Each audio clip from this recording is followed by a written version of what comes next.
Tal vez lo que más a mí personalmente me extrañó anoche fue que en la comida que tuvimos con ellos es que para algunos que la prensa llama ancianos, o sea, incluyo en nuestra época cuando se hablaba de un científico uno siempre se imaginaba un anciano, incluyo gente que pasaba seguramente los 50, que era muy respetado, siempre de gafas, pelo canoso, pero esa era para nosotros tal vez, para mí por lo menos esa era la figura del científico. Y aquí lo que más me ha extrañado es la juventud de los tres expositores que tenemos, repito, todos colombianos. Nuestro siguiente conferencista, Alejandro Perdomo Ortiz, 31 años, caleño, graduado en Química en la Universidad del Valle, doctorado en Harvard en Química y Física, y uno de los 12 científicos que trabajan en el Laboratorio de Inteligencia Artificial Cuántica de la NASA, en un proyecto apoyado por Google y ubicado en la Lane Research Center, en Silicon Valley. El objetivo del laboratorio es explorar un campo de investigación bastante futurista, la cual si tratáramos de hacer hoy con los computadores, con el más poderoso computador que existe hoy en día, tardarían cientos de millones de años para resolver los problemas. Entonces están tratando de desarrollar el computador cuántico. Ha sido premiado 3 veces por excelencia en Harvard, además de un premio adicional de educación. Los dejo con Alejandro. Gracias. Muchas gracias, Paul. Muchas gracias, primero que todo, muy agradecido con Computer World, principalmente por organizar este tipo de iniciativas que creo que son muy valiosas para el país y que muestra que realmente vamos en una buena dirección, en realmente exponer este tipo de ideas y tomar decisiones acerca de cómo vamos a manejar la ciencia, la tecnología y la innovación en nuestro país. Entonces, voy a cambiar.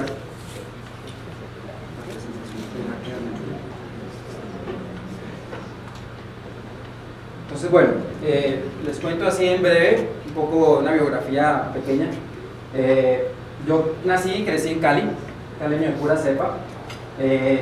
Desde muy pequeño, no tan pequeño, pero sí, desde más o menos mi etapa del bachillerato tenía una inclinación muy fuerte por las ciencias. Y me apasionaba la química, la física, la matemática, y tenía un profesor que era muy influyente en la parte de medio ambiente. Entonces, vi el pensum de ingeniería sanitaria y dije, bueno, esto es lo mío. Obviamente, ya estando en la universidad, después de tomar los primeros 2 años de la universidad, me di cuenta de que realmente no era lo mío, que lo mío era la ciencia. Yo no lograba reconocer qué es la diferencia entre el trabajo de un ingeniero y el trabajo de un científico.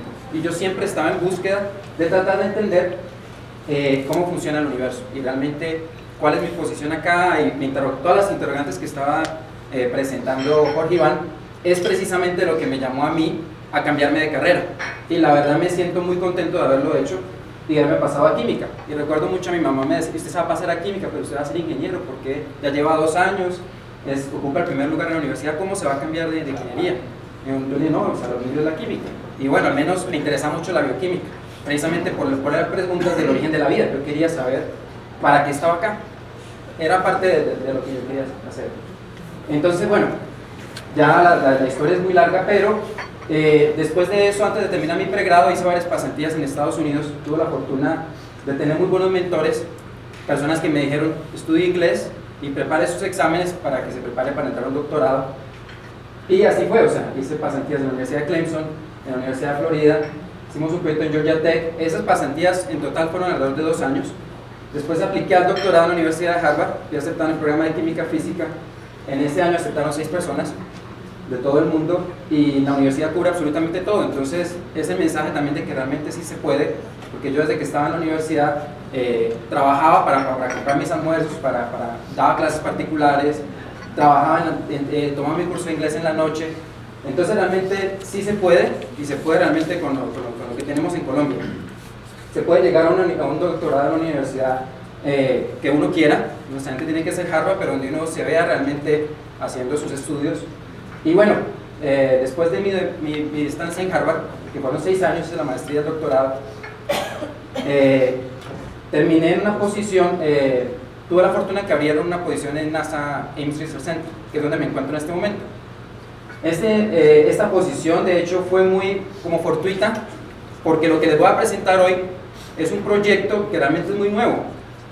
Realmente todo este cuento que les voy a echar hoy de la computación cuántica es algo que viene realmente, por ejemplo, las preguntas que estaba presentando Jorge Iván, son preguntas que nos venimos preguntando desde el comienzo, desde que tenemos historia en la humanidad. Son preguntas que los humanos nos hemos preguntado. Lo que les voy a decir ahorita es algo que pasó apenas hace poquito, o sea, pasó hace unas cuantas décadas. Entonces, parte de este proyecto gigantesco que apareció de la nada, entre la NASA, o sea, dos gigantes se unieron, digo, la NASA y Google decidieron, vamos a unirnos, vamos a armar esta cosa, esta locura, y necesitamos gente que haya trabajado en este tema. Yo afortunadamente mi doctorado había trabajado ya 5 años en este tema y terminé allí. Entonces ahora soy científico de planta en este proyecto de investigación. Y como lo comenté, siempre desde pequeño mi fascinación fue la ciencia y realmente entender mi posicionamiento en el universo. Ahí traté de pronto Jorge Iván me va a regañar si no puse el punto correcto, pero traté de alejarme del centro de la galaxia, del Milky Way, porque sé que hay un agujero negro. Algo muy curioso, una anécdota para las personas de pronto aquí en Colombia, que piensan que trabajan en la NASA, piensan que yo soy un Jorge Iván, que realmente que yo soy un astrónomo, que sé astrofísica, y realmente no, mi background sí es más ahorita en física, pero mi frontera es entre la física y las ciencias de la computación, realmente, y también he trabajado mucho en el área química, pero la parte de astronomía y la parte de relatividad y toda esa parte de esa formación yo no la tengo. Entonces es muy curioso porque me escriben chicos de octavo de bachillerato, vi un reporte de que Alejandro está en la NASA, ¿cómo hago para ser astrónomo y todo eso? Entonces ya me contacté aquí con la persona que tengo que hablar. Estoy muy contento de participar en este evento y tengo la oportunidad de hablar con Iván más rato en la tarde. Como les comentaba, esto fue un proyecto que realmente nació en el año 2012. Este proyecto en particular es un laboratorio de la NASA que se llama Laboratorio de Inteligencia Artificial Cuántica.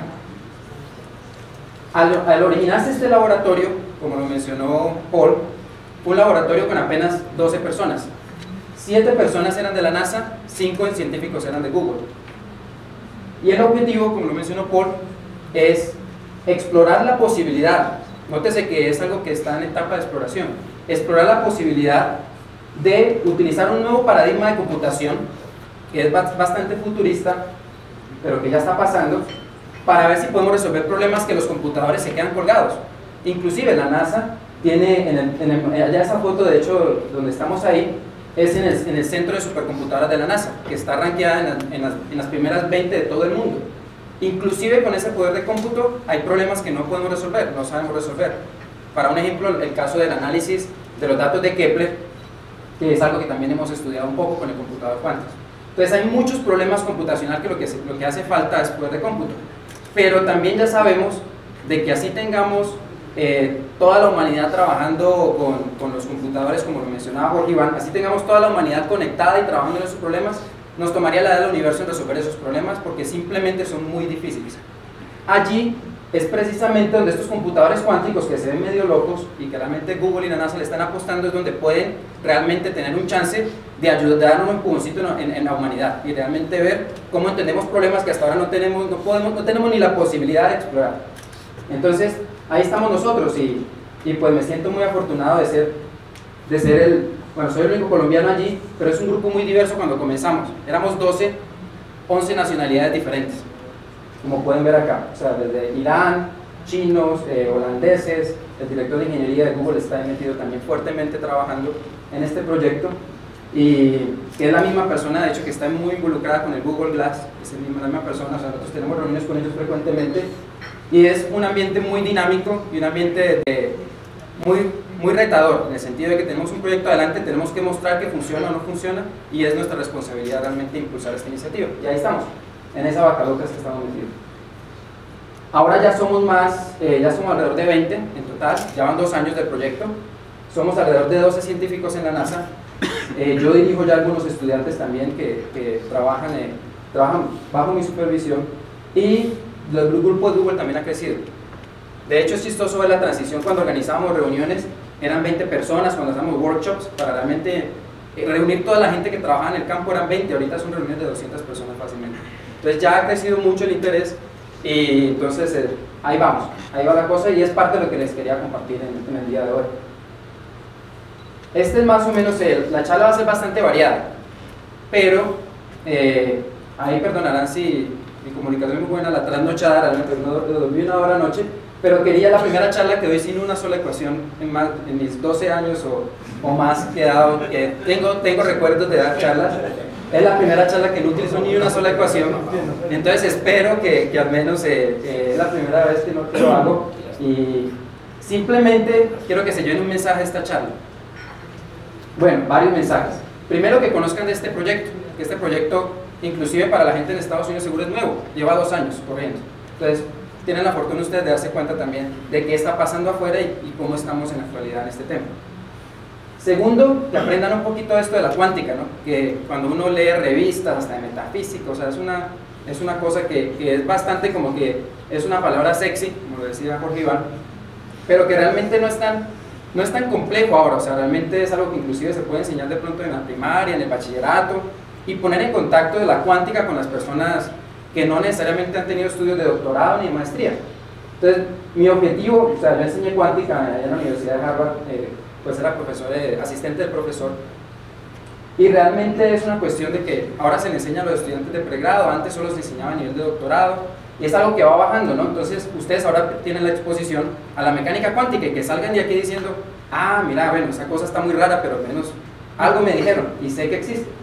Entonces, la idea es que entiendan un poco de cómo es diferente la cuántica a la clásica. Eso es como mi objetivo, algo de lo que quería compartir hoy. Y tercero, era que vean un poco las aplicaciones que tenemos en mente en el grupo de investigación, de qué tipo de problemas queremos resolver. En este caso, por ejemplo, nuestro énfasis es en problemas de inteligencia artificial, que me imagino José Fernando va a hablar extensivamente de esta parte. Entonces, realmente esto lo voy a limitar a unas cuantas diapositivas, pero es un área extremadamente interesante y que es un área que está muy, muy caliente en investigación y en tecnologías. Entonces, echémosle candela entonces con la cuántica. Listo, ya calentamos, ahora está la parte donde yo sé que se van a confundir, pero aguanten lo que más puedan. Resulta que todo el mundo hasta el año 1900 estaba contento con la física. O sea, la física que sabíamos explicaba las máquinas a vapor, explicaba, ya existía la electricidad, el electromagnetismo, ya existía el electromagnetismo de Maxwell, que es uno de los personajes más famosos. Obviamente teníamos la mecánica newtoniana, que explicaba todos los movimientos planetarios, teníamos la mecánica clásica, todo cuadrado, pero había unos detallitos que parecían muy minúsculos, que a los experimentalistas hacían en su laboratorio y no les cuadraba, y no les cuadraba, y no les cuadraba. Un ejemplo tan sencillo es, como ustedes se acuerdan de esto, bueno, de pronto ahorita con las estufas de gas ya no se nota mucho, pero si no se acuerdan de las boquillas, ¿cierto? ¿Se acuerdan que antes no calentaba? Prendía el switch y se colocaba de color rojo? Algo que no sabían los científicos cómo explicar es este tipo de cosas. No tanto porque se ponía rojo, porque se calentaba. Era explicar exactamente que si yo le pongo más temperatura, si le paso más corriente, por ejemplo, esta cosa puede cambiar un color azul. Y va cambiando la tonalidad de los colores dependiendo de la temperatura.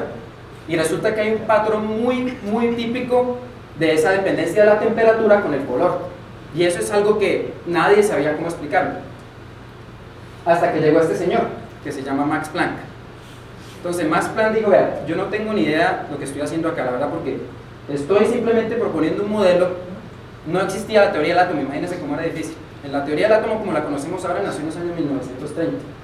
Imagínense a alguien muy brillante, él dijo, yo voy a proponer que para que esta cosa funcione y yo pueda ajustar el experimento, o sea, lo que yo estoy viendo, lo que yo estoy capturando, digamos, con un dispositivo acerca de esto, de este sistema, yo tengo que concluir de que realmente la materia o lo que está pasando allí está emitiendo algo o está constituida por cosas discretas. De ahí viene la palabra cuántica, viene de quantum o de quanta, que significa en latín how much, que es cuánto. Entonces realmente es algo, son paquetes, o sea, realmente la cuántica, la mecánica cuántica como lo vemos, es que la naturaleza del universo como lo entendemos ahora es discreto. Esa es una primera aproximación, nadie sabía eso, y si es la primera vez que lo ven, o sea, bienvenido, que yo ya lo he tomado como 8 veces en diferentes cursos y todavía cuesta trabajo uno asimilar todas estas ideas, pero es la primera vez, si están expuestos la primera vez, la naturaleza es discreta. ¿Qué tan complicado es? ¿Por qué es tan difícil entender eso? Les voy a poner un ejemplo.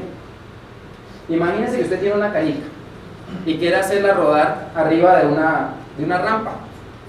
¿Qué pasa en la mecánica clásica? La mecánica clásica de Newton, o sea, la que nos enseñaron en el bachillerato, Si yo le pego un impulso a esa canica, va a subir, ¿cierto? Y si yo le pego un impulso que es pequeñito, pues sube un poquito. Y ahí queda, ¿cierto? Y eso no tiene nada raro. ¿Qué pasa por qué a la gente le causó tanto conflicto lo de Max Planck?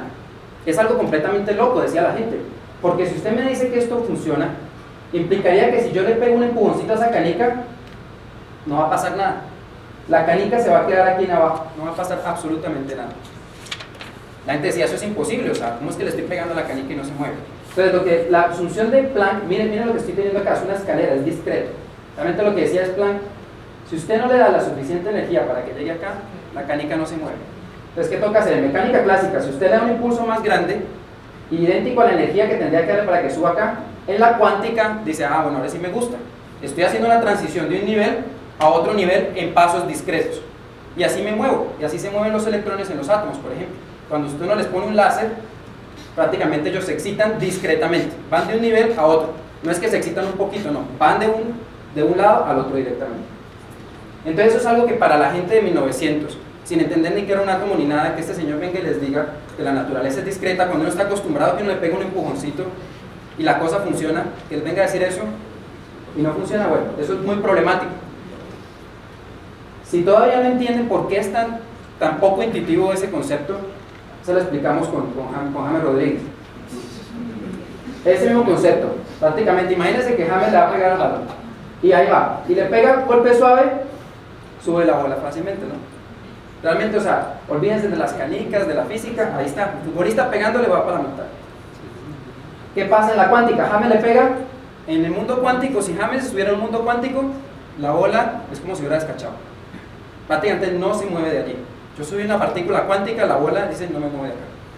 Es algo muy raro, ¿no? O sea, es bastante contraintuitivo. Ahora, ¿qué pasa si James viene y le da un golpazo duro? Pues obviamente la bola sube, y si le da la energía suficiente, llega prácticamente. Si le da la suficiente energía a la partícula cuántica, también en el mundo cuántico también sube. Entonces realmente es una interpretación que para la gente le parecía muy loco eso. ¿Cómo así que la materia no sube eso? Este señor, que muchos lo conocen, Albert Einstein, ganó el premio Nobel en 1921, y no lo ganó precisamente por su obra más famosa, que es la relatividad. De hecho lo ganó por sus aportes a la mecánica cuántica, y él logró explicar otro de los fenómenos que era prácticamente el rompecabezas, era el rompecocos de la época también, que era explicar qué pasaba cuando a un átomo se le aplicaba un láser, en ese tiempo no existían los láseres. Las láseres salieron en el año 1960, pero ¿qué pasa cuando usted le pone luz a un metal y ve una corriente? Salen electrones disparados de ese metal, y la gente no entendía por qué. Resulta que este señor introdujo este concepto de fotones, y los fotones prácticamente lo mismo. Lo que hizo él fue cuantizó la luz. La luz la conocemos como onda, ¿no? Pensamos que la radiación que viene del sol son ondas de luz. Resulta que las ondas en la parte cuántica muchas veces se asumen como partículas también, tienen propiedades de partículas, y Einstein demostró eso. Entonces, de nuevo, viene el concepto de discretización, de que hay partículas, de que inclusive la luz, que son ondas, las podemos ver como partículas, de que hay niveles discretos, todo es cuadriculado, todo es cuántico, todo es cuántica. Entonces ya entienden, al menos ya se fueron de aquí con una idea de qué es la palabra cuántica. Y obviamente la mecánica es porque obviamente nos ayuda a describir sistemas, o sea, así como la mecánica clásica nos ayuda a predecir qué pasa cuando vamos en la montaña rusa, entonces aquí también esta dinámica cuántica nos ayuda a predecir qué pasa con las cosas cuando estamos en un régimen donde estamos trabajando con cosas muy pequeñas como átomos, y cuando estamos considerando sistemas muy fríos. Esos son los dos regímenes como que la mecánica cuántica usted la va a ver a flor de piel, en sistemas muy pequeños o muy fríos. Pero como lo notaron, las consecuencias, o sea, eso es lo que está pasando a nivel microscópico, pero las consecuencias a nivel macro se observan. Por ejemplo, lo que le explicaba la boquilla, si no pueden explicar la boquilla, no podían explicar, por ejemplo, esa imagen de la boquilla es lo que utilizan los astrónomos, creo que lo leí eso, para determinar la temperatura de las estrellas. Esa distribución de Planck, que él explicó cómo dependía la temperatura con la distribución de la radiación que emiten las estrellas, es así como determina la temperatura de las estrellas. Entonces realmente es algo que tiene influencia en el mundo macro y en el mundo como lo vemos. ese es otro mensaje que les voy a compartir ahora, pero detengámonos un poquito a tres más curiosidades de la mecánica cuántica que ustedes no están acostumbrados. Ya cubrimos la primera, discretización, ya sabemos que todo es a pasitos. Vamos con la segunda, que es la primera en esta lista, se llama superposición. Esto es algo también bien loco, porque prácticamente nosotros estamos acostumbrados a que la canica está aquí, o la canica va allá, o la canica va allá. Resulta que si la canica es una canica cuántica, la canica está en el pie de James y también está en la loma allá arriba. Y está en los dos lugares al mismo tiempo. Y eso dice la cuántica. La cuántica maneja un concepto que llama la superposición. Y es que si la partícula es cuántica, usted las puede superponer. Y por ejemplo, en este caso, con el ejemplo del átomo, yo puedo preparar, con un láser por ejemplo, puedo preparar un átomo que esté en un estado al 33% en este estado y el 68% en el otro estado, o en el 67%, cerca del 67% en el otro estado. Entonces, es algo loco, o sea, como que dos cosas en dos lugares al mismo tiempo, pero esa es la cuántica tiene esa propiedad de delocalizarse. Y es una propiedad que vemos en los elementos, en los materiales. La otra cosa loca, que no estamos acostumbrados en nuestro mundo real, por eso dicen la cuántica es tan difícil, es una cosa que se llama tunelamiento cuántico. Y el tunelamiento es literalmente lo que la palabra lo dice. Es que realmente, si usted quiere ir de un lado al otro, usted no se sube la montaña, ese sería el camino clásico, sino que realmente usted se puede atravesar la montaña como si estuviera dentro de un túnel y llegó aquí. Esa es una de las propiedades que quiero enfatizar, porque esa es una de las propiedades donde vamos a ver que el computador cuántico es muy diferente al computador clásico. Si el computador es cuántico, imagínense esta ventaja, la ventaja que usted está ganando a la otra persona. Y usted no le diga, oiga, usted tiene que subir esa montaña para llegar allá, subir y bajar, sino le diga, no, por aquí entra rapidito. Esa es una propiedad que es muy poderosa, y eso hace los computadores cuánticos muy poderosos, o que tengan el potencial de ser muy poderosos. La tercera es más loca todavía, y en esta no voy a tocar mucho. Esta se llama entrelazamiento. Y entrelazamiento lo que dice es que cuando dos sistemas cuánticos entran en contacto, cada uno se lleva información de cada uno y la sostiene, a no ser de que alguien los mida. Entonces para Einstein, por ejemplo, esto era muy loco. ¿Por qué? Porque decían, imagínense que yo cojo dos fotones de esos que él decía de luz, los entrelazo y los mando. Digámoslo, pongámoslo, cojo uno acá, el uno lo mando al Sol y el otro lo mando a Marte. De los genero aquí en la Tierra, los genero al Sol y el otro lo genero a Marte. Si esos dos fotones están entrelazados, si se mantienen entrelazados, digamos que si hay alguien midiendo en Marte qué le pasó al fotón de acá, inmediatamente el fotón del Sol se dio cuenta qué pasó, sin necesidad de que haya transferencia de información. Lo que le pase a este, se afecta al otro. Entonces eso es algo muy raro. Einstein decía, pero es que la información no puede viajar a la velocidad, más rápido que la velocidad de la luz. O sea, lo que pasa es que hay todavía cambio de información, pero están entrelazados y se afectan, lo uno al otro. Es algo muy loco. Es lo que se llama spooky, que es una palabra, imagino, que traduce como fantasmal, como una cosa, como una acción fantasmal a la distancia, porque dos cosas que están completamente lejos se comunican. Y créanlo o no, este es el principio de la teleportación cuántica. Se han hecho experimentos donde se mandan dos fotones, esto ya existe en la vida real, existieron a unos cuantos años, donde ya por primera vez cogieron los científicos, se pararon en las Islas Canarias, montaron su laboratorio y dijeron, voy a mandar un fotón para una isla canaria, voy a mandar otro fotón a la otra isla canaria, están separadas 143 kilómetros y voy a teleportar información de acá inmediatamente acá. Y se logra hacer. Entonces, si quieren entender teleportación, tienen que entender entanglement, y ahí es donde toca leer. Entonces ya saben que si quieren tener teleportación cuántica, aquí es donde tienen que meter. Y a Einstein pues le costó muchos dolores de cabeza y murió, yo creo pues que sin ver todos los avances de la cuántica, de la etapa pues de oro de la mecánica cuántica, los años 60 para adelante. Entonces, prácticamente Einstein decía, por ejemplo, a Einstein tampoco le gustaba la cuestión probabilística. Eso de que yo estoy aquí 60% y estoy 40% en otro lugar, porque la partícula como que está en los dos lados. Esa cuestión probabilística a Einstein no le gustaba. Y es prácticamente es lo que la frase típica de él dice, que Dios no juega a los dados con el universo. Es una frase, eso es lo que él quiere decir. No le gusta el aspecto probabilístico de la cuántica, y que las partículas como que no se definan por ellas mismas, sino como que dependan del observador. O sea, la cuántica tiene cosas muy raras como esta. Una cosa que me faltó explicar acá es que, a pesar de que uno puede tener estas cosas tan raras, como dicen los gringos, no hay almuerzo gratis. Usted puede armar la belleza que usted quiera 60% y 40%, pero cuando usted mide, se regresa al mundo clásico. ¿Y el mundo clásico qué es? El ejemplo de James. O la bola está con James o la bola está allá arriba, pero no están los dos al mismo tiempo, como usted lo conoce. Entonces, en el mundo clásico, cada vez que usted mide, prácticamente regresa al mundo clásico, que es algo que a Einstein tampoco le gustaba. Y es un problema, de hecho, todavía abierto en cuántica, además el problema de la medición.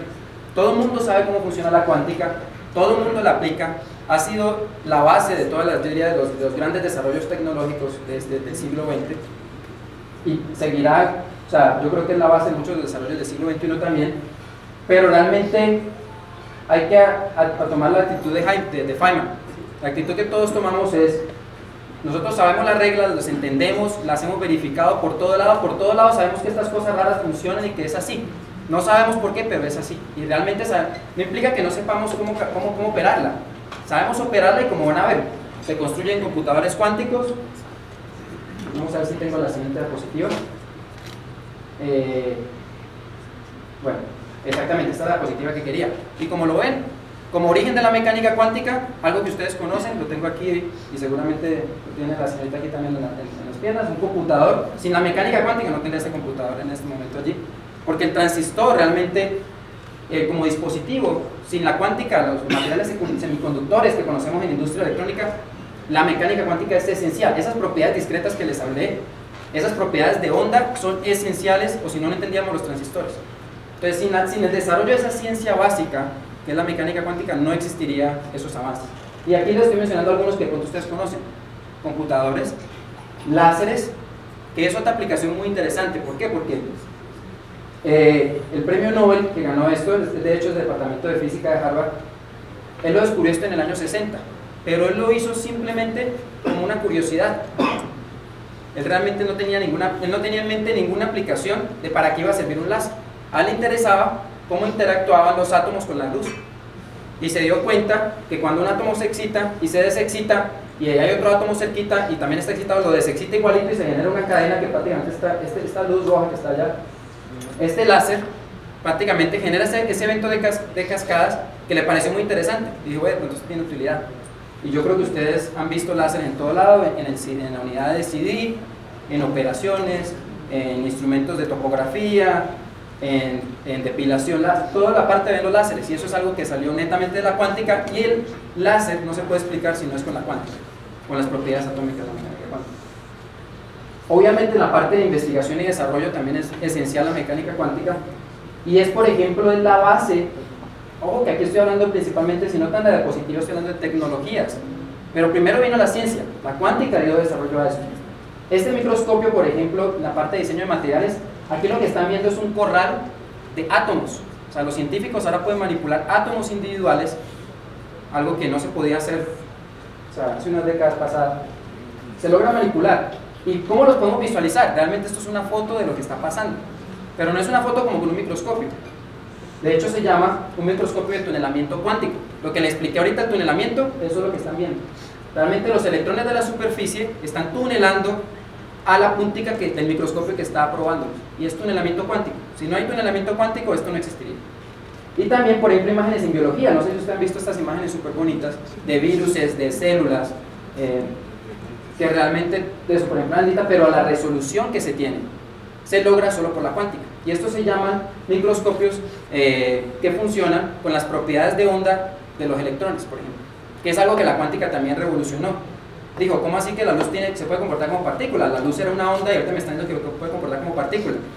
Y ahora llegó otro y dijo, no, pero los electrones son partículas, pero también se comportan como ondas. Y digo, bueno, ¿en fin qué? Pero realmente son las dos cosas al mismo tiempo. Entonces, todos estos desarrollos, pero una vez uno entiende eso, logra crear cosas muy lindas como esta. Dispositivos que uno puede explorar los materiales a mínima detalle. Y esto es lo que ha permitido la cuántica. Obviamente ustedes han escuchado, yo creo que en Colombia no es ajena a la revolución de la parte de buscar energías renovables, ¿no? La cuántica es esencial de nuevo. Los materiales fotovoltaicos se basan en la cuántica. Si usted quiere mejorarle el rendimiento a un material fotovoltaico, tiene que entender cuántica.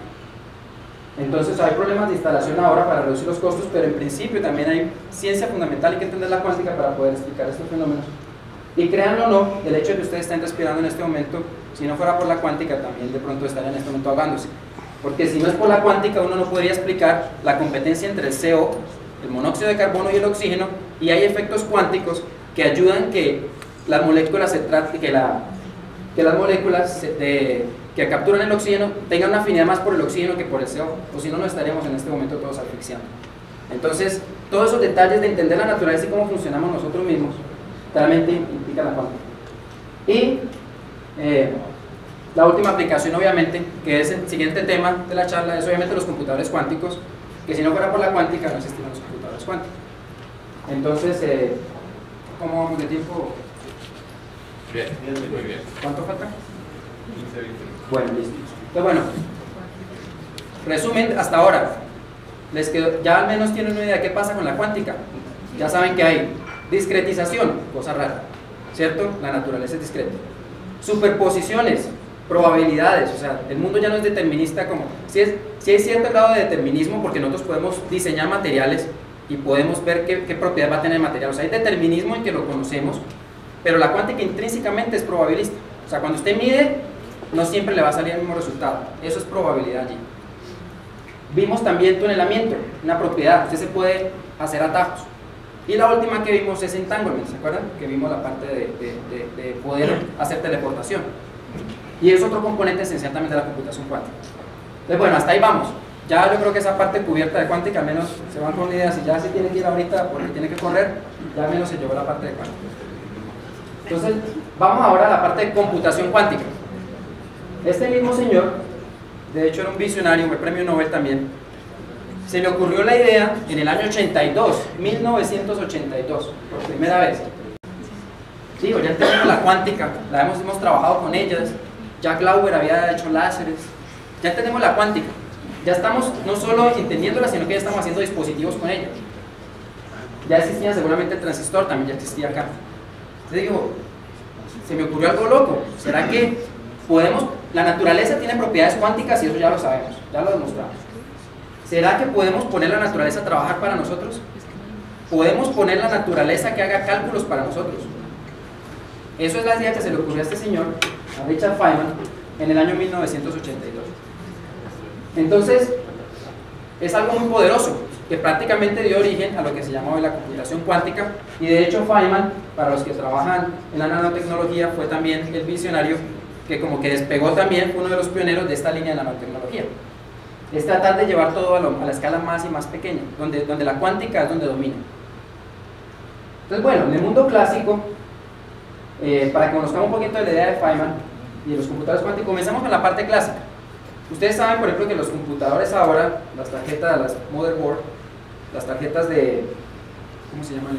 La board. La board, ¿cierto? Listo, lo mismo. Entonces, la tarjeta prácticamente tiene transistores, cierta cantidad de transistores, billones de transistores. Ahora podemos empaquetarlos todos allí, por los avances tecnológicos y ingeniería. Los transistores prácticamente, toda la información ahorita es digitalizada, ¿cierto? Parecido a como lo vemos en esta imagen. Un poco de ceros y unos. Todo el mundo habla de la época, de la era digital. Entonces, ¿qué pasa con esos ceros y unos? Resulta que esos ceros y unos en un computador no es nada más que cuando usted tiene un transistor, o está pasando corriente por el transistor, y usted dice, ah, ese es mi 1. O no está pasando corriente por el transistor y usted dice, ah, bueno, eso es un 0. Es una convención. Y la convención importante es tener dos estados. ¿Pasa corriente o no pasa corriente? El 1 es el 1, el 1 es el 0. Ya está. Es el mundo clásico. Cuando metemos en la cuántica, como ustedes ya son expertos en cuántica, ya dijeron, ah, voy a hacer lo mismo, pero no con un transistor, sino con un átomo, por ejemplo. Y los átomos tienen niveles, ¿cierto? Hablamos que los átomos tienen niveles. Y como los átomos tienen niveles, ahora vamos a comenzar a ponerle maldad, vamos a comenzar a jugar. En vez de hacer un 0 o un 1, que lo podemos hacer, comencemos a hacer superposiciones, ¿no? Y lo peor de todo es que podemos hacer cualquier superposición que se nos dé la gana. Tenemos la libertad de hacer cualquier superposición. Imagínense el poder de cómputo que usted tiene. Si cada uno de sus transistores, en vez de ser un 0 y un 1, ahora usted puede poner cada uno de ellos en diferentes estados y cada uno con probabilidad diferente. Para algo ha de servir, ¿cierto? Y es precisamente el origen de la computación cuántica. Entonces, por ejemplo, una de las aplicaciones que está muy ahorita, que le dio mucho despegue para la parte de financiación, porque cuando comenzó la computación cuántica era muy ciencia básica y no había mucho movimiento, es por ejemplo la parte de criptografía. Y un computador cuántico, esas propiedades que yo le dije, Si uno tuviera un computador cuántico, por ejemplo la NSA en Estados Unidos, que es el Departamento de Seguridad, si ellos tuvieran un computador cuántico podrían desencriptar las cuentas de los bancos, podrían desencriptar los códigos. ¿Por qué? Porque cuando nosotros mandamos un mensaje codificado, lo mandamos en un número gigantesco. Es un paquete de información que es un número gigantesco, que la persona que va a tratar de romper el código tiene que encontrar los dos números primos que al multiplicarlos da ese número. ¿Quién lo hace? Un computador, los computadores que tenemos ahora no lo hacen. Pero hubo un señor, que de hecho está en MIT, yo tomé clase con él, Peter Shor, se le ocurrió este algoritmo utilizando estas propiedades de la cuántica y dijo, si yo tuviera un computador cuántico yo le resuelvo ese problema. Y así nació la mecánica cuántica aplicada. O sea, una de las primeras aplicaciones de la mecánica cuántica fue factorizar números, que es la base de la criptografía prácticamente. Si alguien maldadoso tuviera un computador cuántico y en este momento funcional, un computador cuántico grande, podría hacer ese tipo de trucos, por ejemplo, que es algo también peligroso, ¿no? Hay que estar también en la vanguardia para estar protegido. Entonces, vamos acá, vamos en uno apenas, en un qubit. ¿Qué es un qubit? Lo que llamamos un qubit. Un qubit es el análogo del transistor. Pero un qubit es un estado donde hay dos niveles, así como en el transistor, o hay corriente o no hay corriente. El qubit puede ser cualquier sistema físico que tenga dos niveles. Puede ser un átomo, por ejemplo. Un átomo puede tener dos niveles y usted dice, voy a definir esos dos niveles en mi qubit. Cuando el electrón esté en ese lado, ese es el 0 y cuando esté en el otro lado es el 1. O puede ser, por ejemplo, como lo vamos a ver ahora, un anillo superconductor. Cuando usted tiene un anillito, usted puede decir, voy a definir que cuando la corriente está circulando en el sentido contrario a la manecilla del reloj, ese va a ser mi 0, y que cuando está circulando en el sentido de la manecilla del reloj, ese es el 1. Lo único que yo necesito para crear un qubit es que el dispositivo sea cuántico, que el sistema físico sea cuántico, y que tenga dos estados. Y ya la hice. Al menos un qubit.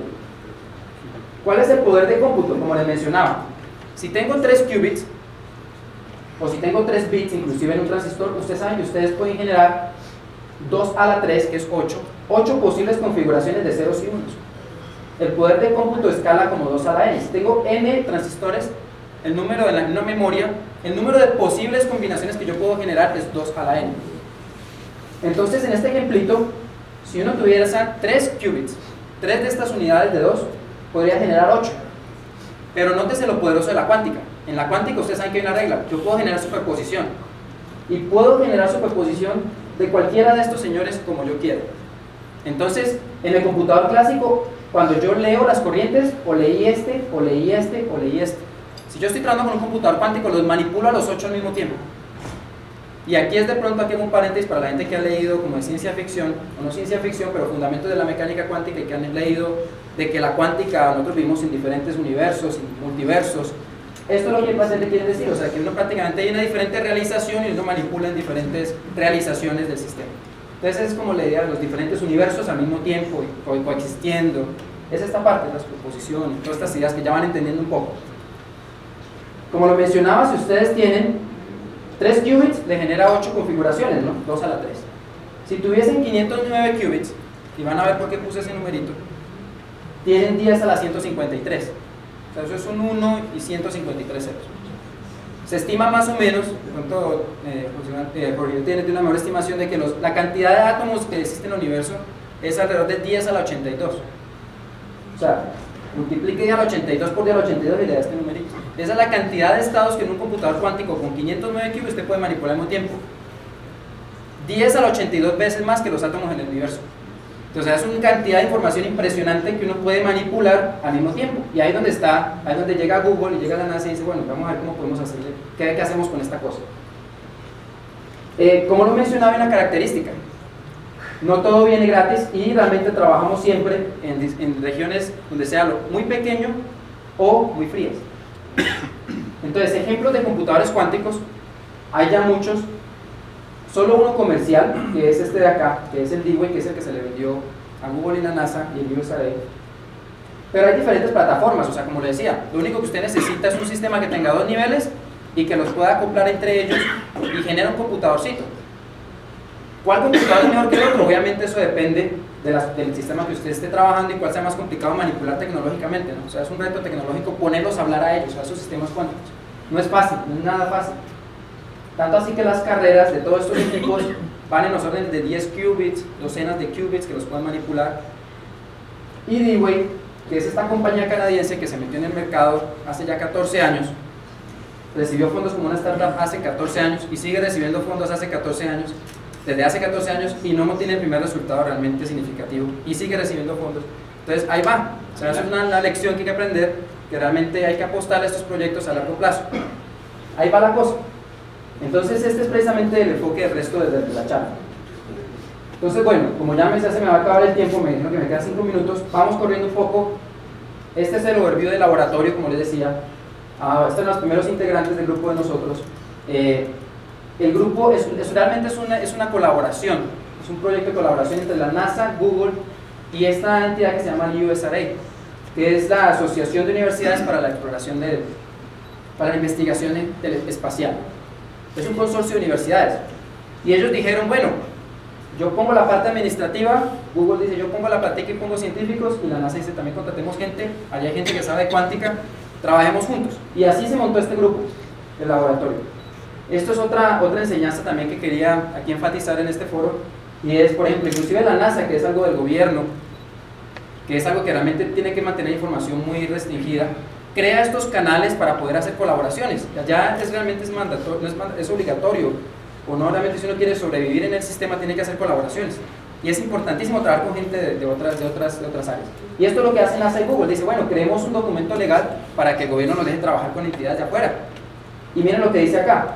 Prácticamente estos Space Act Agreements permiten, esto saqué en la página de la NASA, permiten a la NASA entrar en colaboraciones con organizaciones que le dan acceso a un rango más amplio de tecnologías y capacidades que prácticamente no le interesa a la NASA competir. O sea, es algo de pronto aquí en Colombia debemos aprender para qué poner la competencia al compañero y tratar de, por ejemplo, ¿qué necesidad tiene la NASA de pronto de juntarse con Google? De pronto le piden la plática a Obama y le suelta los 15 millones de dólares que costó la máquina, no cuesta mucho, pero se la suelta. Y Google también lo mismo, ¿para qué necesita la NASA? Pero dicen, bueno, juntémonos y aquí hacemos un equipo más fuerte.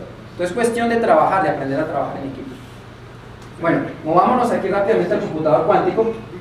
Ustedes ya aprendieron todo esto, ya son expertos en computación cuántica, ya saben que hay anillos superconductores, y la superconductividad es una propiedad también cuántica, y para eso se necesita temperaturas muy bajas. No sé si ustedes han visto cuando ven las películas o los documentales superconductores, que las cosas están levitando porque hay un material superconductor abajo. Todo es porque hay temperaturas muy bajas. Entonces, recuerden lo que les dije, o cosas muy pequeñas, y si no son muy pequeñas como estas, pero de hecho cada una de estas cositas del tamaño de un micrómetro, del tamaño de una bacteria, realmente son cosas pequeñas, pero no tan pequeñas para el mundo cuántico, tienen que bajar la temperatura. En el computador cuántico, por ejemplo, que se tiene este computador cuántico, que es la segunda generación del D-Wave, prácticamente la temperatura que se maneja es 20 milikelvin. Las temperaturas naturales en el universo, la más fría que usted puede encontrar es del orden como de 2 Kelvin. Entonces ahí ya le estamos bajando los humanos, por medio de su ingeniería y su ingenio, lograron bajar eso 100 veces más frío que la temperatura más baja que existe en el universo. Eso ya es fresquito, ¿no? O sea, 20 milikelvin es casi 0, 0, 0 absoluto, más frío que el espacio interestelar. ¿Te imaginas si usted metido allí? Este patente, lo que está aquí, está el computador atrás.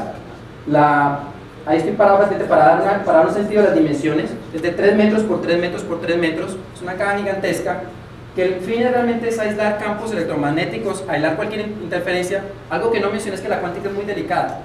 A pesar de que usted la ve en todo lado, realmente la cuántica, por eso es tan difícil construir sus computadores, porque cualquier ruidito los afecta y se daña el computador. Entonces todo este armatoste y toda esta parte de esta construcción de ingeniería es para poder bajar la temperatura. Este coso que está colgando del techo, si usted abre esta puerta, lo que ve es esto, está colgando del techo estas capas concéntricas que lo que hacen es que cada vez la temperatura va más y más bajita hasta que llega a los 20 milikelvin, y aquí está el procesador, y el procesador es una cosita realmente de milímetros. Toda esta caja de 3x3x3 para una cosita de milímetro por milímetro, y ese es el computador cuántico. Aquí están los 509 qubits que están en este computador. Como lo decía, la computación cuántica es muy frágil y toca bajar también las interferencias, por ejemplo, de campos. Los materiales superconductores son muy sensibles al magnetismo. Entonces, si uno no aísla cualquier campo electromagnético, cualquier interferencia magnética, hasta ahí llegó. Entonces toca bajarlo prácticamente a 1 nanotesla, que realmente también es 50.000 veces más débil que el campo magnético que sentimos en la Tierra en promedio. Entonces, todo esto realmente, y a pesar de todo, a pesar de las temperaturas tan bajas, tampoco es que consuma mucha energía bajar la temperatura tanto. Si ustedes lo comparan, esto requiere alrededor de 15 kilovatios, cuando por ejemplo el supercomputador de la NASA, que obviamente es algo, sirve para algo, sí se utiliza como 2 megavatios, se utiliza del orden de 1000 veces. Entonces bueno, esas son las descripciones. Aplicaciones, afortunadamente aquí puedo correr porque le paso la bola a José Fernández próxima, es Machine Learning, y aquí van a escuchar bastante, pero prácticamente el Machine Learning y la parte de inteligencia artificial es poder construir máquinas que cumplan un objetivo, que hagan una tarea bien hecha. Ese es el objetivo de la inteligencia artificial. Yo veo estos carritos por todo lado todo el día y le estaba contando a los amigos que inclusive ya se metieron hasta en la base, son carritos de Google que están manejando solos y ahí van con su cosita, van manejando, ahí va alguien como supervisando por si tienen que frenar de emergencia, pero ellos van por todas las calles en la ciudad de Monterrey, que es donde yo vivo. Entonces esto ya es realidad y obviamente hay mucha inversión y Google está metiendo mucho peso a eso. Son proyectos a alto riesgo, son los self-driving cars, son carros que se manejan solo y los llevan a nuestros grupos de... Google Glass también es otra aplicación donde el computador cuántico lo pensamos utilizar y es para, por ejemplo, una cosa que ustedes no se dan cuenta, ustedes, por ejemplo, cuando ustedes utilizan Google, ahí están utilizando Machine Learning, aprendizaje máquina. Prácticamente, la razón por la cual lo hace también es porque realmente el computador se ha entrenado como si fuera una máquina para hacer esa tarea bien hecha. Usted hace una búsqueda en Google y le salió el resultado que quería, no crea que fue fortuito, realmente es algo que se ha hecho algorítmicamente.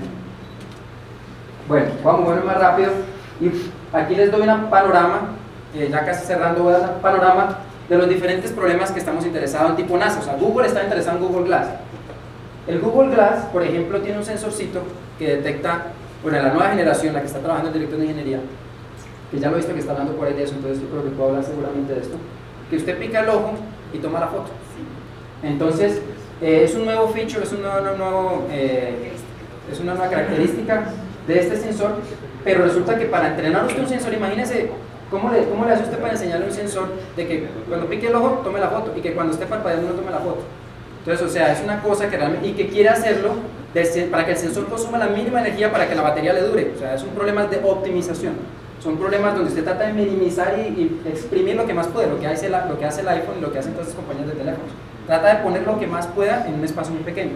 Para eso es que la máquina es buena, y son estos problemas de aprendizaje de máquinas y optimización. Prácticamente lo que usted está tratando de hacer es reducir los costos para imponerlo en el mensaje empresarial. Por eso es que compañías financieras están interesadas en la computadora cuántica, Goldman Sachs, prácticamente Amazon, Jeff Bezos ha invertido en computación cuántica. Todas estas compañías saben que si esto resulta, puede realmente resultar una empresa realmente billonaria, o sea, reducir los costos de planeamiento, por ejemplo. Para la NASA hay muchos proyectos, resolver problemas de, por ejemplo, predecir solar flare, explosiones solares. Este tipo de cosas tienen interferencias. Algo que yo trabajé muy cercanamente es con detectar fallas en sistemas eléctricos. Esto es importantísimo, o sea, si hay una falla, y si obviamente si es algún proyecto como este que está ahorita en este momento circulando, que es la Espacial Internacional, ahí hay gente realmente metida en esa estación de todas diferentes partes del mundo, y si pasa falla eléctrica, cualquier cosa es algo que realmente es catastrófico. Detectar fallas es algo que no es fácil con un computador clásico. Y son el tipo de problemas que yo le decía que fácilmente, si la distancia es difícil, se puede demorar la edad del universo en resolver ese problema. Entonces, ahí es donde queremos utilizar el computador. Ya ahí Jorge Iván lo mencionó extensivamente, Kepler, y es precisamente nosotros lo utilizamos, es en analizar esos datos que él mostraba, todas esas señales de luz, donde había una bajadita. Por ejemplo, ¿cómo uno diferencia si esa bajadita no es un ruido? Y realmente, o sea, es como la robustez del método para detectar esa señal. Lo que él decía, hay candidatos y otras cosas confirmarlo. Confirmarlo es otra cuestión, y eso, ahí se requiere poder de cómputo para eso. Entonces ahí es donde podemos hacer eso. Y la magia está en la computación cuántica. Lo que proponemos aquí es que si tenemos tunelamiento cuántico, si tenemos superposiciones, simplemente tenemos otra herramienta y hay que explorar a ver qué puede hacer más. Entonces es como que el mensaje es lo que nosotros tratamos de hacer. Esto prácticamente lo voy a saltar, es prácticamente como el progreso. Desde que yo comencé mi doctorado en el año 2007, hacíamos problemitas donde se resolvían en papel y lápiz. Ahora ya estamos haciendo problemas que al menos ponemos a sudar un laptop. O sea, ahí vamos las cosas, ahí lo podemos sudar, y son problemas bastante grandes para los problemas de competencia de diagnóstico. Pero yo sé que si los complicamos, o sea, son problemas en árboles, son problemas matemáticamente fáciles, pero si los complicamos, de pronto hacemos algo bien interesante y podemos competir con los software que están día a día ahorita resolviendo estos problemas. Entonces ya estamos como que entrando en la competencia poco a poco, y ese es como el reto de nosotros. Y obviamente otro problema que ha sido mi fascinación desde que estaba pequeño es este problema de biología computacional, la parte del origen de la vida, que era lo que yo les comenté que prácticamente fue mi decisión de pasarme a química. El año pasado mi jefe me dijo, hay una convocatoria para escribir un premio de la NASA que se llama, es el premio más destacado de la NASA, se llama el Center Innovation Fund y el Directors Innovation Fund. Es un premio que da el director a todas las propuestas que se mandan dentro del centro. Y mi jefe dijo, mandemos algo en cuántica y tiene que ser en biología. Entonces, pues yo no soy biólogo, ¿no? Mandemos algo en biología, listo, háganlo.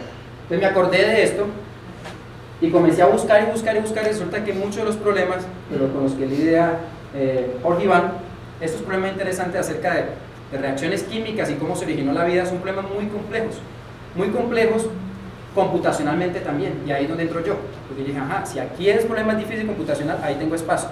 Y entonces me puse a leer y a leer y encontré una cantidad de información. Por ejemplo, ustedes han escuchado el proyecto del genoma humano, la mayoría ha escuchado secuenciación del proyecto del genoma humano. Construir genomas de todos los microorganismos, que es un proyecto gigantesco ahorita que se está haciendo en el mundo, secuenciar organismos y reconocer el genoma, vaya hágalo con un computador, es una tarea muy difícil. Trate de empatar todas esas lecturas de DNA y empátelas, vaya ponga el genoma junto. Es un problema que también es lo que llamamos un problema intratable, y para eso estamos trabajando con la gente de la Escuela de Medicina de Harvard, estamos trabajando en este tipo de proyectos. Y también estamos interesados en trabajar en la parte de astrobiología, que es el tema que no tengo que motivarlo porque ya Jorge Iván lo hizo. Entonces, bueno, espero ya aquí culminando mi charla, espero haberles dado la impresión de que no solo quería explicarles la parte de cuántica y la parte del computador y el laboratorio y qué se hace, pero quería que sintieran un poco la cuántica más tangible, ¿no? Que la sintieran, aquí veo que ahora la está haciendo, está tocando su computador, que se vean que cada vez que están interactuando, respirando, realmente están sintiendo esa cuántica, ¿no? Que realmente no es algo ajeno, no es algo científico loco, realmente es algo que puede ser un campo bien fascinante, que de hecho lo que a mí más me apasiona es la parte de tecnologías cuánticas, que es cómo podemos utilizar la cuántica, ya que la entendemos, cómo la utilizamos para hacer algo en beneficio de la humanidad. Por ejemplo, generando fuentes de energía renovable, celdas solares. Cómo hacemos computadores que puedan resolver problemas para entender mejor el universo, o para resolver problemas de que lo quiero utilizar para ganar dinero, pero lo utiliza también, problemas de finanzas, está bien. Entonces, esto es lo que quería darles la impresión, de que conocieran un poquito de la cuántica y que la sintieran más cerca a ustedes también, de lo que ustedes, del día a día de ustedes, que no la sientan tan extraña. Como última diapositiva, y aquí sí cierro, es que espero también, no lo hice muy fuertemente, pero si ustedes analizan la presentación, se darán cuenta que hay ciertos componentes de innovación en la parte del desarrollo del computador cuántico, en la historia de montar el laboratorio. ¿Y cuáles son los ingredientes claves? Uno de los ingredientes que yo defiendo mucho de la innovación es la ciencia básica, la investigación y la educación. Si el país realmente no está preparado con las personas para que realmente comiencen a pensar creativamente, no va a haber innovación. O sea, realmente no es una cuestión de un boom, de un tópico que está caliente porque hay plata, porque hay emprendedores. Realmente hay que pensar en cómo empujamos realmente desde abajo, desde la base. Y la base es la ciencia y la tecnología. Sin la mecánica cuántica, todo lo que escucharon hoy no existía. Entonces, ahí comienza la innovación.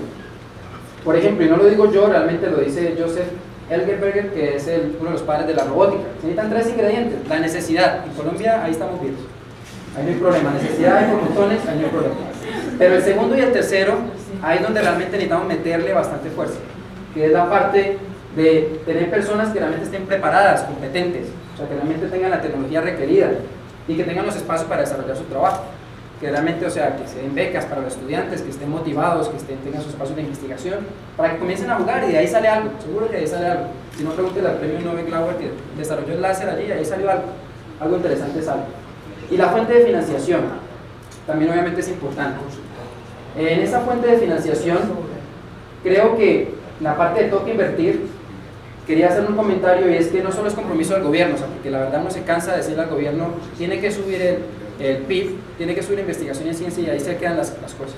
Realmente eso es muy difícil que cambie, desafortunadamente, pero realmente hay que motivar y realmente incentivar, y este proyecto, por eso me agrada mucho estar acá, es realmente llegarle a empresarios que sepan, que conozcan que realmente en Colombia puede haber este tipo de desarrollos y que realmente pueden surgir cosas muy buenas, pero solo si hay una educación sólida. Y si realmente los empresarios ricos de este país tratan de generar más riqueza, pero riqueza intelectual, y esa riqueza va por generar más riqueza para ellos también. Entonces, un mensaje también de que realmente toca meterle inversión a esto. Un mensaje también de cuestión de mentalidad es las colaboraciones. Note que yo mencioné el ejemplo de la NASA, Google y USAID. Hay que combinarse, hay que realmente hacer fuerzas y tratar de ver la competencia. Y ya, y lo que mencionaba Jorge Iván, también hay que apostarle a proyectos a largo plazo. Listo, con eso concluyo.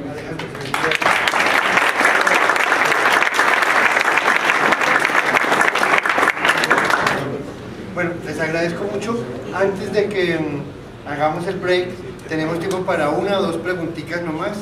¿Con quién empezamos? ¿Quién es el primero que quiere participar? Pues yo voy a hacer la primera entonces. Si estamos a cero, casi 20 miliqueros. 0.002 kilo. ¿Cómo se afecta el tiempo en esa partícula y si no estamos llegando a cero?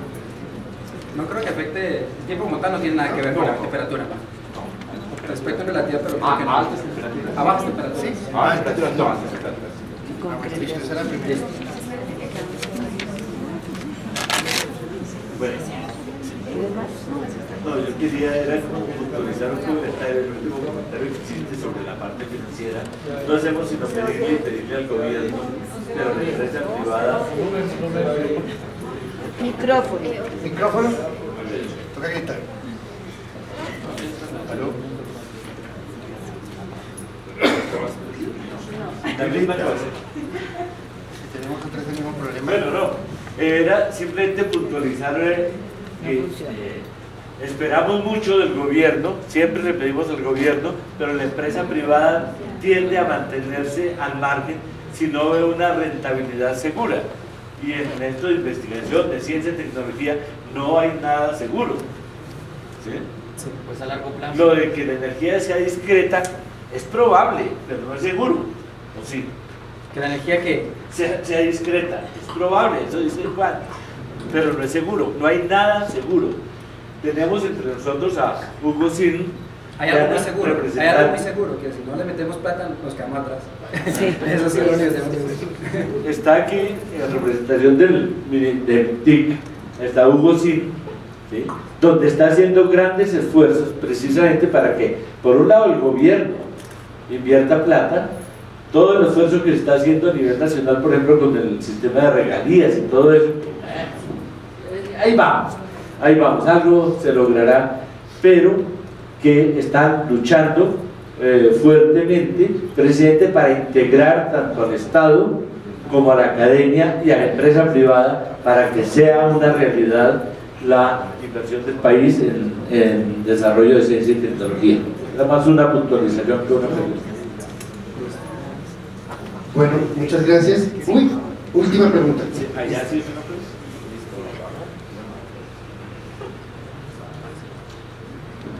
Muchas gracias, buenos días. Mi nombre es Dagoberto Ortiz, soy profesor de la Escuela Tecnológica Instituto Técnico Central. Y realmente pues no tengo una pregunta, tengo miles de preguntas. Nos dio la página de referencia, ahí está. Sí. Esa es la idea. Pero que sale tengo más. dos principalmente que causan mucha emoción preguntarles, y es ¿qué tan lejos estamos de viajar en el tiempo? La pregunta esta de que en la cuántica parece que el tiempo como que tiene un lugar, un espacio, pareciera que pudiera viajarse en el tiempo. ¿Qué tan lejos estamos de eso? Y lo otro es el hecho de que hayan enlaces entre los fotones. Para ejemplo, explico, en alguna parte escuché a un loco que decía respecto a la posibilidad de conciencia en la materia. Ese tipo de, esos dos aspectos en principio me inquietan mucho. Bueno, el segundo, yo te puedo dar mi opinión personal. El primero, la verdad, no me siento, o sea, he escuchado cosas de la parte de que realmente hay que unificar la cuántica con la relatividad y todo eso, y con la gravedad, toda esa parte es investigación, digamos, de punta. O sea, no sé si realmente tengan una respuesta como tal. Porque, Iván, tú sabes de la parte de viajar en el tiempo, realmente, o sea, yo sé que la unificación de la cuántica y la gravedad creo que no se ha logrado. Eso es algo que es una de las preguntas más grandes de la humanidad. Es unificar Nos falta eso. Solo cuando eso logremos falta. eso, porque están los mecanismos hipotéticos para hacerlo, pero son todos que requieren conocer qué pasa con la gravedad a escalas microscópicas. Exacto, y también, por ejemplo, todo esto, no hay entendimiento, por ejemplo, bueno, yo veía este documental de Neil Tyson de Grace, por ejemplo, si pudiéramos meternos en un agujero negro, posiblemente uno resulte en otro universo, o puede viajar en el tiempo, puede viajar en el pasado, o sea, son cosas que realmente yo creo que están a nivel de especulación porque falta entender más, o sea, ese es mi conocimiento. El segundo era, prácticamente era de la conciencia. Mi punto de vista personal, o sea, con todo respeto de parte de la gente que trabaja en este campo, realmente yo creo que es muy difícil. Obviamente, o sea, los elementos de conciencia, la parte de las neuronas y todo eso es cuántico, o sea, la parte de las moléculas como tal. De que hayan superposiciones entre información en el cerebro y todo eso, eso ya es otra cosa.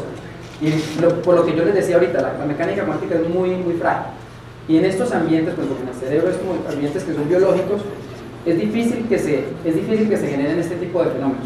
Para darte un ejemplo, en el año 2013 fue en las noticias en Science cuando demostraron de que, por ejemplo, en la fotosíntesis, que es un ambiente, es una proteína prácticamente que captura, hay un cromóforo entre una proteína que captura la luz solar, que hayan efectos cuánticos allí, eso fue wow, como que asombroso, porque en estos sistemas biológicos son muy ruidosos, son muy sucios, no tenemos sucios en el sentido de que no son limpios como un fotón que viajó y se fue, sino que son sistemas que están en contacto con moléculas de agua que le están pegando a la molécula cuántica. Entonces realmente son sistemas muy ruidosos. Entonces la parte de conciencia hay mucho debate, o sea, es una cuestión, una pregunta abierta. Mi punto de vista personal es que no existen, pero pues obviamente es, yo creo que lo muy difícil que existan, pero puede que sí, no sé. Hay gente investigando eso. Bueno, pues muchas gracias, de verdad, muy interesante, algo aprendí, hay que ser discreto.